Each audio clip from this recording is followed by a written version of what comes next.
Question number 2 है 2C का। Add करना है हमने 3/5 और -2/5 को हमने ऐड करना है। तो इस तरह से हमने इक्वल का साइन लगाया है, 3/5 दरमियान में हमने एडिशन का साइन लगाया क्योंकि हमने ऐड करना है इंटू -2/5। ठीक है, 3/5 एज इट इज़ आ जाएगा, प्लस माइनस का साइन आपस में मल्टीप्लाई होकर माइनस का साइन आ गया और 2/5 आ गया। जब डिनोमिनेटर सेम है आपस में तो वो एक ही दफ़ा इसका एलसीएम आ गया, हमने 5 लगा दिया। और यहाँ पर बच्चों को समझाने के लिए कि अगर एक तो डिनोमिनेटर सेम हो तो आप उसको सेम ऐसे ही उठाकर लिख लें, ठीक है ना। अदरवाइज़ हम ये देखें इस तरह से 5 और 5 उन दोनों का एलसीएम हमने लेंगे तो 5 1 टाइम 5 ही आएगा और तो एलसीएम इसका 5 आ रहा है, ठीक है। 5 इसका एलसीएम आ गया, डिनोमिनेटर सेम है तो ऊपर वाले न्यूमिनेटर को हम लोग आपस में ऐड और सब्ट्रैक्ट कर लेंगे। 3 - 2 विच इज़ इक्वल टू 1/5, ये इसका आंसर आ गया। पार्ट 2 में क्या है, -5/8 है और 1/4 है।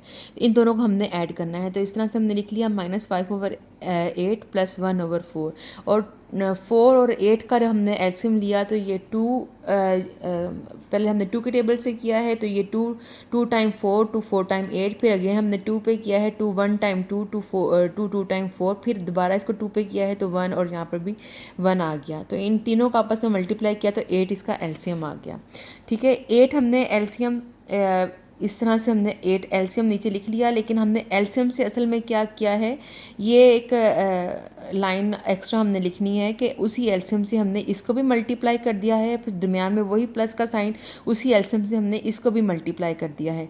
तो हमारे पास ये 8 से कट होकर ऊपर क्या आ गया, -5 आ गया, जस्ट -5।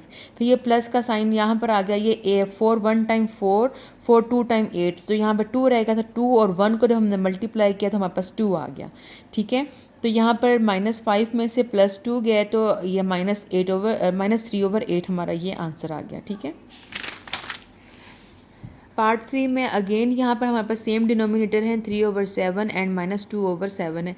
इन दोनों को हमने ऐड करना है। 3/7 एडिशन का साइन लगाकर -2/7, तो ये एक ही दफ़ा हम लोग लिख लेंगे 7 को नीचे क्योंकि डिनोमिनेटर सेम है तो ऊपर वाला न्यूमिनेटर 3 आ गया, प्लस माइनस का साइन आपस में मल्टीप्लाई होकर माइनस का साइन आ गया तो -2 इधर आ गया। तो 3 में से ये प्लस माइनस असल में क्या होंगे, सब्ट्रैक्ट हो जाएंगे। 3 में से 2 हम निकालेंगे तो 1 आ जाएगा, 1/7 इसका आंसर है।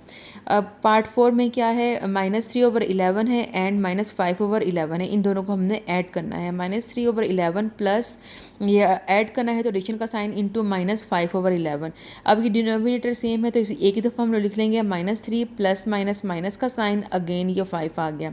अब ये दोनों नेगेटिव इंटीजर्स हैं तो negative integer and negative integer असल में ऐड हो रहे होते हैं, लेकिन साइन किसका आएगा, नेगेटिव का साइन आ जाएगा, ठीक है। तो ये हमारे पास -8/11 ये इसका आंसर है, ठीक है।